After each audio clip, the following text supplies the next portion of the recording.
好，各位媒体朋友，谢谢大家参加这一次驻台北以色列经济文化办事处针对以色列与伊朗这一次的军事冲突的记者会。那为了节省时间呢，我们今天的就流程非常的简单，就是一开始是由代表会跟针对这一次的情势呢跟大家分享与报告，然后接下来我们就会开放那个媒体提问。那我们首先呢，先欢迎就是驻台北以色列经济文化办事处代表尤玛雅代表来先为大家说一下。Okay, good morning, and thank you for coming here. I see many familiar faces. This is unprecedented times for Israel, really historical days. During the last 11 days, Israeli air forces has been attacking in Iran non-stop. And at the same time, in Israel, Iranian missiles have been attacking cities and civilians non-stop. This is a scale of destruction that we have not seen ever before, and Israel is in a state of emergency. Israel is a country that was threatened from day one of its existence 77 years ago. Yet now we are facing direct and deliberate attacks on our civilians. My parents, my friends are in shelters. There are no schools, only essential working places are active, and Israeli people are paying a very heavy price. These are historical days not only for Israel and not only for the Middle East, but to the entire international community. Geostrategic changes are happening in scale and in pace like never before, and especially what we have witnessed last night with President Trump's bold decision, decisive decision, to military attack 3 nuclear facilities in Iran demonstrates once again that the US is the leader of the free world acting against totalitarian regimes. The main message from that historical act and from what we are hearing from many countries since the open of the Rising Lion military campaign is very clear. Under no circumstances can Iran possess nuclear weapon. This is a very strong message, and I will repeat that again. This is our time to take a global stance on it. Also, this is day number 626 for Swords of Iron war against Hamas, which started with a brutal massacre of more than 1,200 Israelis on October 7, 2023. We still fight and we still have, unfortunately, 50 hostages starved and tortured in the tunnels of Hamas in Gaza, and we will not stop until they're all back. There is one thing that we learned in a harsh way from that October 7 attack, and that is when our enemies call to annihilate Israel, we listen to them and we believe them. And this is exactly what is happening today with Iran. The supreme leader of Iran, Khamenei, has been continuously calling for the destruction and annihilation of the state of Israel. Iranian radical Islamist regime had a very clear plan to annihilate the state of Israel, and it included 3 pillars: the nuclear program, the ballistic weapon program, and the terrorist proxies, and I will go over that. I will not go into the long history of negotiations with Iran about the nuclear program, but I will mention that on June 12th, the day before Rising Lion started, there was a decision made by the International Atomic Energy Agency stating that Iran is in non-compliance to its NPT safeguards. It means that Iran is the only country in the world that is having highly enriched uranium for 60%. There is no justification for having that level of highly enriched uranium for peaceful purposes. Now, the amounts of that highly enriched uranium are sufficient for 9 atom bombs.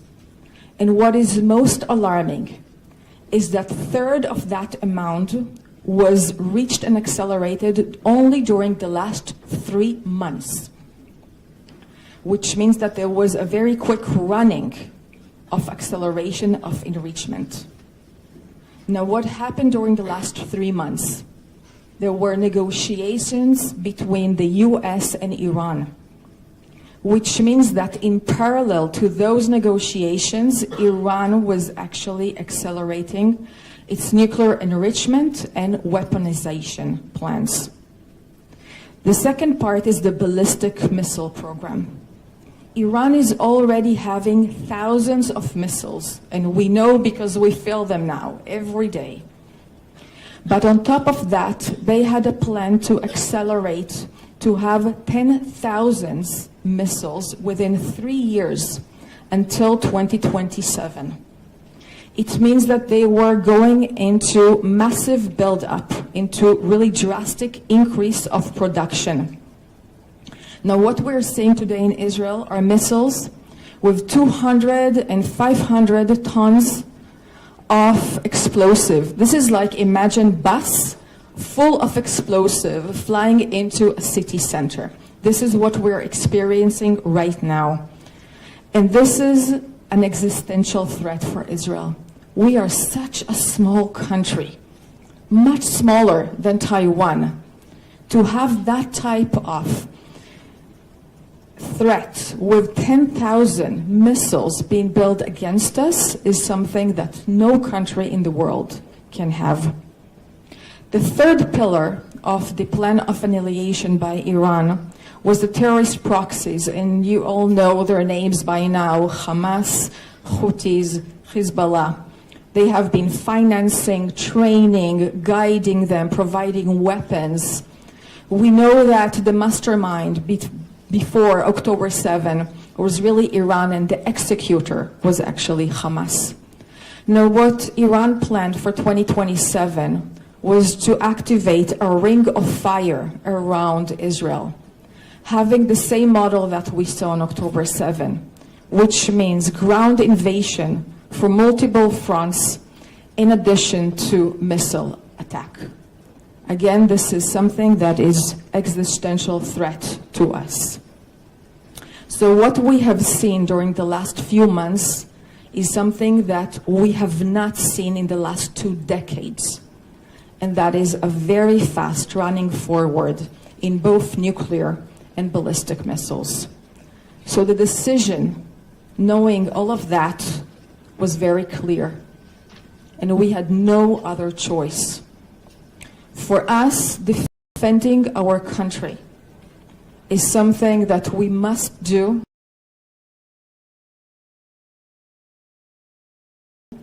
And we needed to act on time before it's too late, before they have a nuclear atomic bomb. For us, this is an act of self-defense.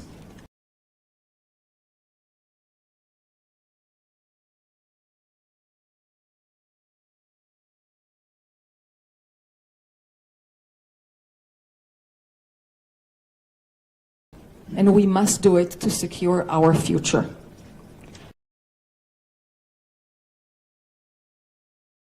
Now, the aim of Rising Lion is very clearly stated.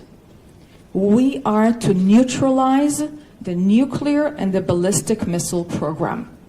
We need to roll back the threat so we will no longer have an existential immediate threat. And I want to get you a little bit behind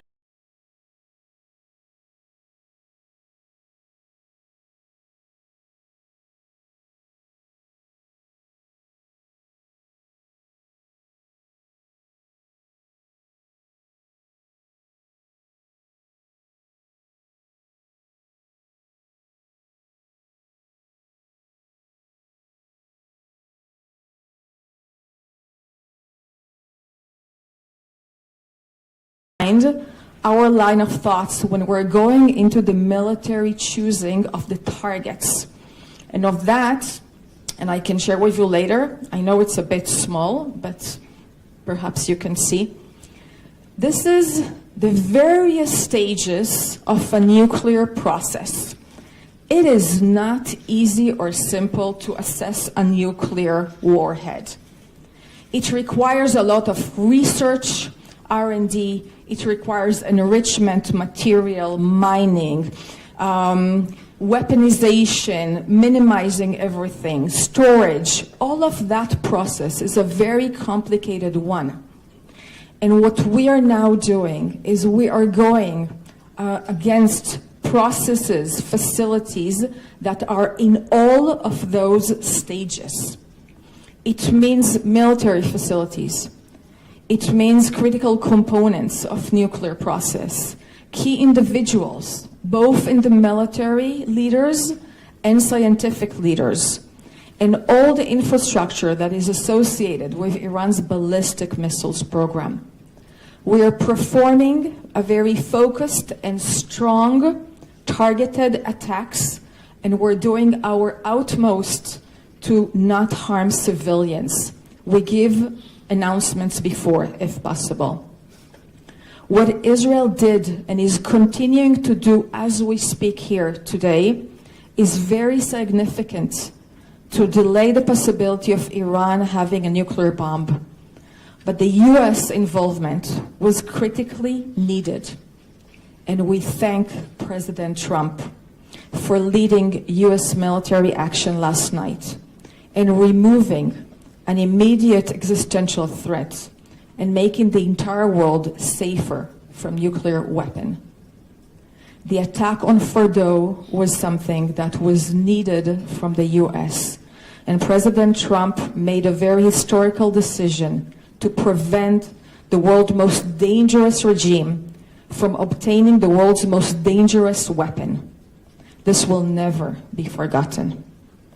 I'm not going to repeat on messages that we all heard directly from President Trump and Prime Minister Netanyahu in their statements, but I will say that it is very obvious that the communication and coordination between the US and Israel was very close. Both share the same vision of peace through strength, and they both bring us to a pivotal moment that we're now standing at. I want to make it clear that we are not done yet. There are still military targets, and we are not going to stop until we're going to achieve the fully military aims that we have set for ourselves for this military campaign. Israel is committed to achieve its end game, and it's going to require more time, as much time as necessary to accomplish the quality of those targets. And we're all hearing the concerns of many people about escalation. So I would like to refer to that and say, we are really on a crossroad. And this is an opportunity for a safer and more stable Middle East. Perhaps this is the one time where we can actually make this region positively contribute to global security. Preventing a tyranny, an extremist Iranian regime, from continuing to destabilize and take an action, terrorist action, against the region and against the world is something that we are all in the free world should really support and stand by. And we hear that. We hear that from President Trump, from G7 leaders, European leaders, like-minded countries. They all make it very clear in their statements. Under no circumstances will Iran be allowed to possess nuclear weapons.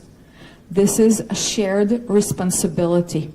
We all need to make sure that Iran is enforced to change its behavior and make this a new reality. I would like to mention two more issues, and then I will open for Q&A. The first is about the people back home in Israel.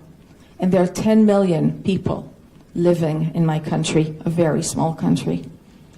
We're facing deliberate Iranian attacks on our civilians.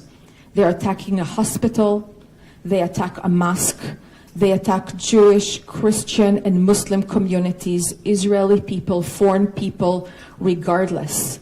This is a deliberate attack. We already have 24 casualties, people who paid with their lives. Thousands are injured. Thousands lost their homes. We need, and we know in Israel, we understand that in order to achieve victory, we need a strong and resilient home front. And we have been preparing this for years. People in Israel know exactly what to do when the sirens are heard and the alarms are off. And they know to go to shelters and safe rooms which are available in every apartment and in every building. Yes, we do have advanced technologies. And you see them. They give us multi-layered air defense, Iron Dome, David Sling, Arrow. We have the US systems. These are giving a lot of protection and they have high interception rates, but they are not 100% proof. And we still do not have complete protection. So we do have a small number of missiles that have been managed to penetrate and to hit civilians. And this is where we're seeing the spirit of the Israelis.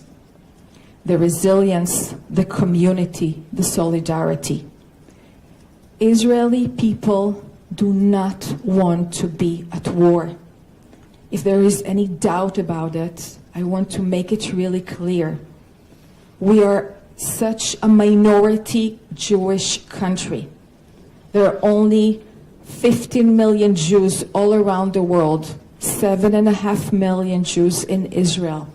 And all we want to do is to live in peace and security so my children and all of our future generation will be able to have a prosperous and quiet life.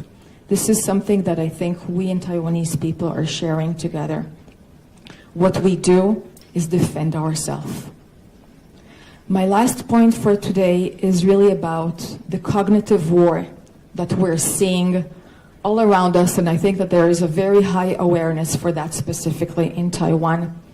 I'm saying this because I see my country getting a lot of criticism and the international media for being too aggressive, and I saw that also here in Taiwan.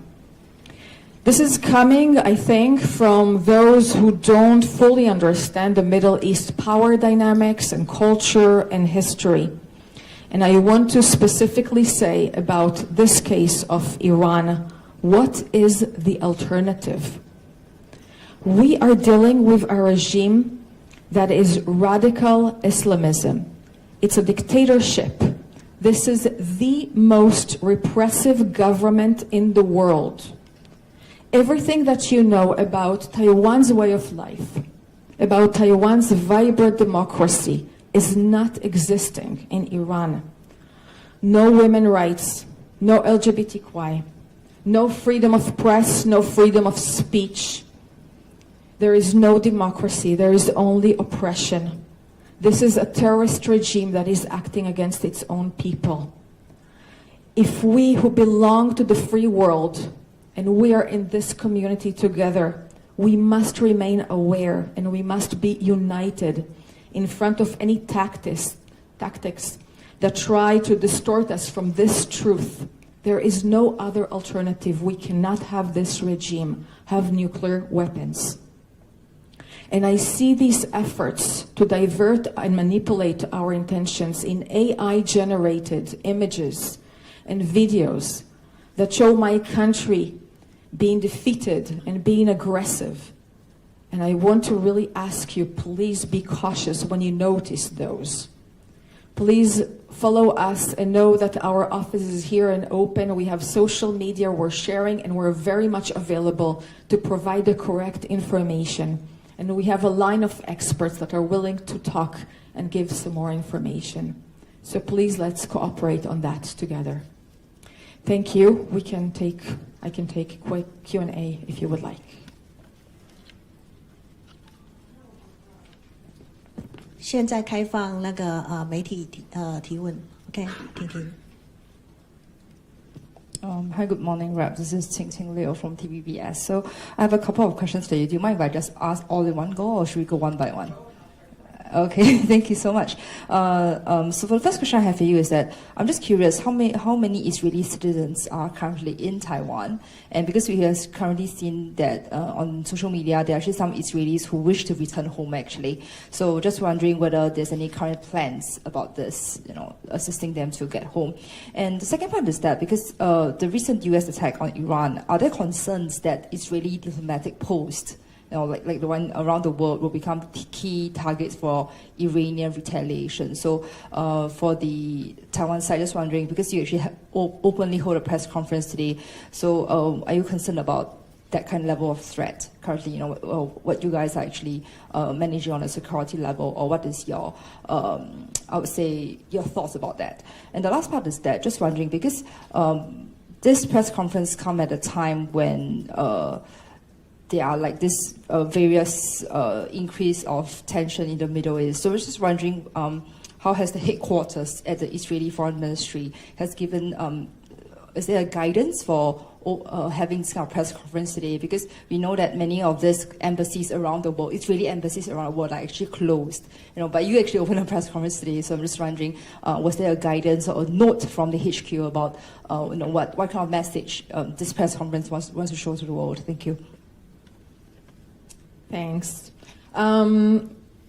There are currently about 100,000 Israelis abroad who are requesting to return back to Israel. This has been the case for the last 10 days since our airspace has been closed, and we are seeing a decrease in the amount of flights. I will say on that land borders and maritime borders are still open, and people are coming and leaving through them. And we're slowly returning into having more flights to come back to Israel with Israeli airlines. To the best of my knowledge, there are not Israelis here in Taiwan that have requested to return to Israel. But we will definitely support with evacuation plans, again, with Israeli airlines. This is something that we're taking very, very seriously. I can also share on that there were few Taiwanese nationals in Israel who requested to depart Israel. And of course that the Taiwanese office in Tel Aviv was leading the effort, but with the support and assistance of the Israeli government to make sure everybody who wants that can leave. And to the best of my knowledge, they left through Jordan, so through a land border. As of the retaliation from an Iranian, yes, we are in very sensitive days. These are very tense days, and we're much aware of that. From what I've been actually also seeing today with the global announcement of the US, they're also in a very high alert to see of any retaliation. As you're noticing around you, we are having extra security to make sure we're all safe here and also all around the world. Yes, our offices and embassies all around the world, most of them are not operating physically. But as we all learned from COVID, we can all work from afar. We have been working and will continue to work from home, from meetings, from whatever is necessary to make sure that, number one, we're safe, and that, number two, we continue to bring our message out to make sure that people understand and know what is actually happening. So no clear instruction, but our ambassadors and all of my colleagues all around the world are going out and giving interviews and talking to whoever is interested to really share our message.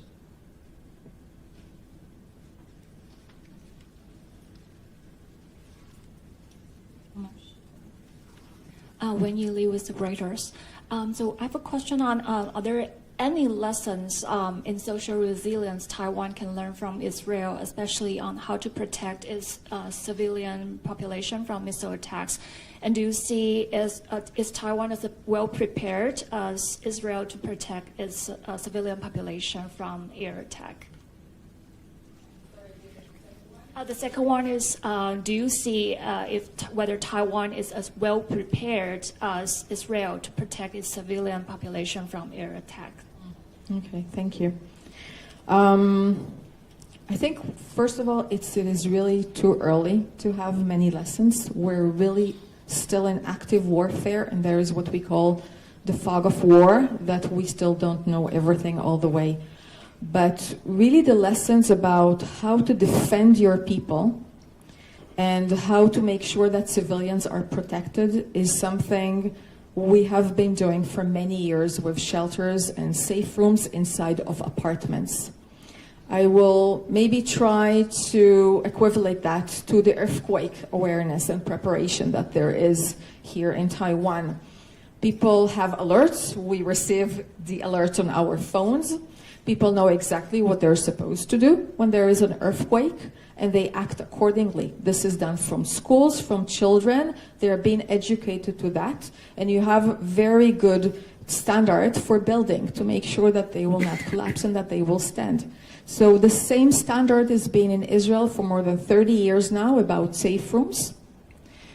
Since unfortunately this is not the first time that we're seeing missiles attacks, I can share personally, I was in 1991 during the first Gulf War when we had missile attacks coming from Iraq towards Israel, and we were all in safe rooms. Back then, it was updated into the criteria of buildings.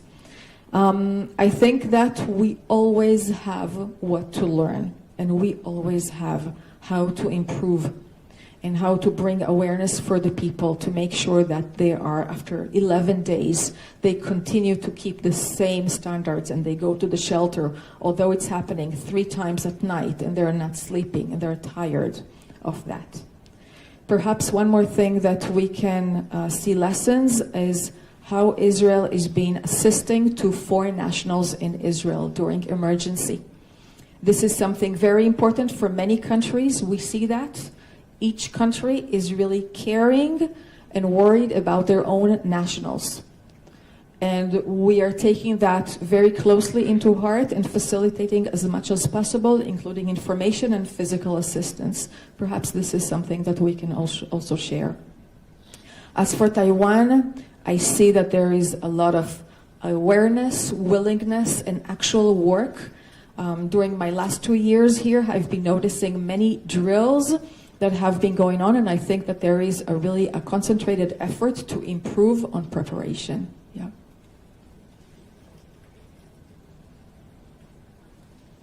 Really quick follow-up on, because I know Israel also has your semiconductor industry and high-tech industry, and as well as Taiwan. So if there's any lessons or advice, like to protect and make sure the industries are running well during such conflicts.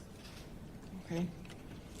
Well, the first thing I will say is that our economy for now, for the short immediate term, it is paying a price. Okay, this is not days as usual. As I was saying, schools are not open. We have home front command that gives us instruction. It means that non-essential workplace are not open.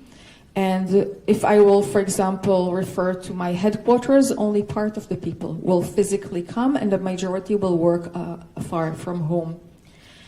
But our economy started this war from a very resilient and very strong financial basis. Our national debt is low, relatively low, only 68%. We have a very strong and resilient policy and market. And we see from previous events, previous wars and military rounds, that it takes us quite short time to rebalance and actually to have a boom economy after that. So the innovation and technologies that we are now seeing being active on the military necessity will later on will have the civilian interpretation for them. And this is exactly why we see the large amount of investments in Israel now during the war.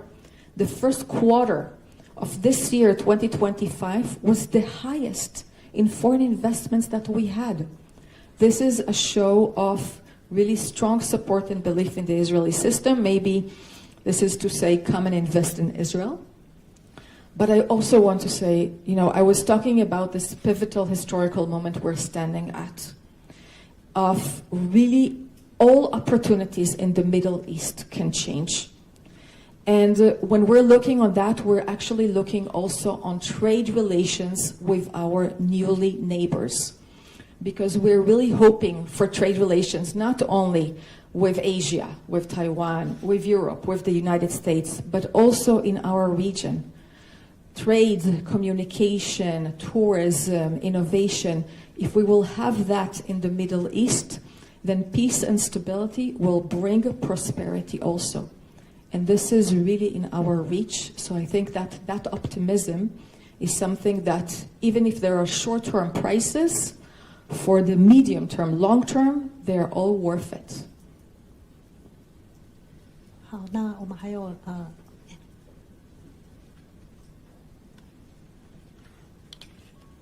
Good morning, Representative Maya. First of all, I hope your family back home safe and sound. Okay, my question is, first you mentioned about cognitive war. And there's a lot of fake footage right now is happening on internet, and mostly the fake news is about Iran defeating Israel. And we got the information that a lot of the sources are from China. Since this is a war, so how do the Israel government defend on this war? And the second question is, of course, what happened in Middle East have impact on economy. So right now there's turmoil on also stock market and also oil prices. Any suggestion on Taiwan for the Taiwanese investor? That's my question. Thank you. Wow. I'll share that in one of the mornings this week when I opened my Instagram, there was a real video showing fire all over the city in Israel. And it got me so scared. And it looked so real. And I actually called my parents. And they came out of the shelter and they were taking their own, mobile phone and just putting like this and showing me everything is okay. There is nothing like that fire happening in reality.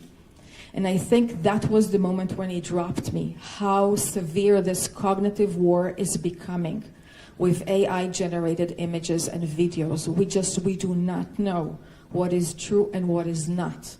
And it is very difficult to observe that.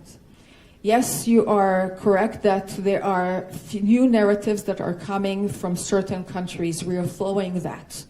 We can take care of that in Israel. I think this is the responsibility of each country to make sure how people are educated and they know to differentiate. And I think that it was Fact Check here in Taiwan that was doing a good job on that day to really target some of those images.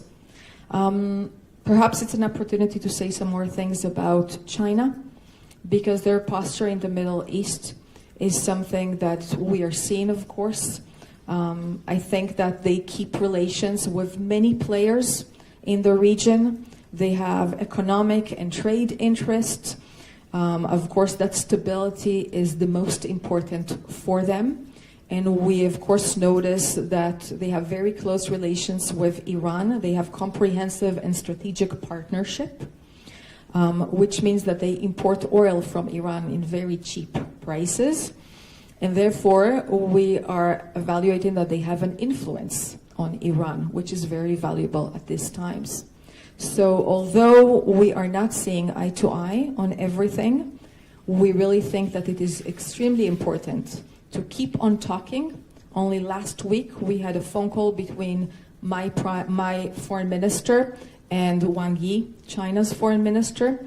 And these open lines of communication is something that we will continue to have.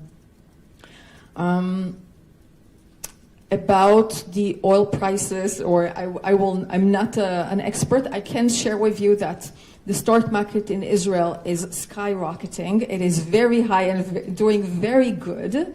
So perhaps investors in Israel know something that I do not know. I'm not an expert on that. We are seeing the prices of the oil, of course. So far, the last I checked, it was $77. So a moderate increase. We're definitely following and hearing that. And I think this is something that needs to be really united by most countries to make sure that there is not an intended deliberate harm by Iran to the global economy.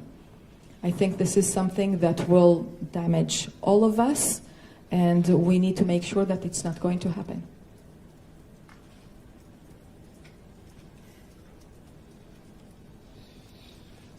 Sorry, just a follow-up question on China, because you mentioned earlier. Just wondering, because the Chinese MFA just condemned the U.S. strikes on Iran, calling for ceasefire and talks. And actually, the Chinese, just to quote them, they actually said that the U.S. attack on Iran damages U.S. international diplomatic credibility. Just wondering what's your thoughts on that? Well, I will let my American colleagues also comment on that later, if they would like. I will say that from our side, and I think that this is something that is really shared, but everyone who do not want to see extremist totalitarian regimes in our world, we need to be united on this. And I think this is what we have seen President Trump really leading this and making sure that we will weaken Iran and we will make sure that they will not possess nuclear weapons. 那还有没有媒体朋友有问题的？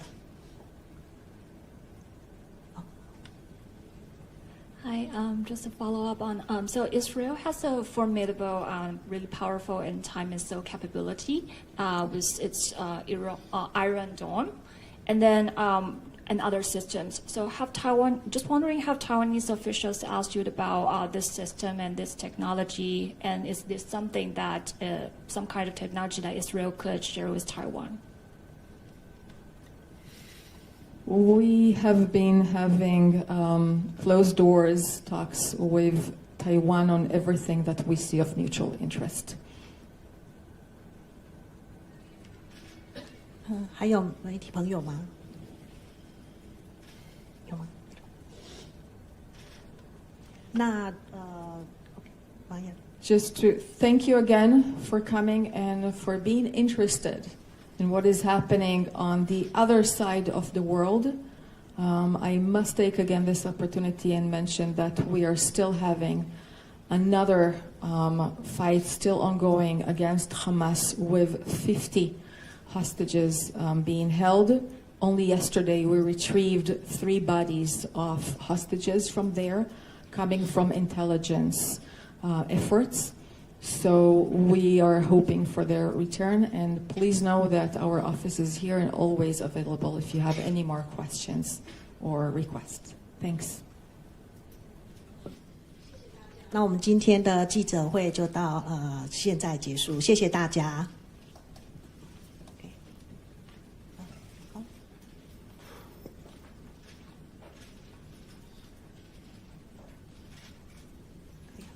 好，那我可以了。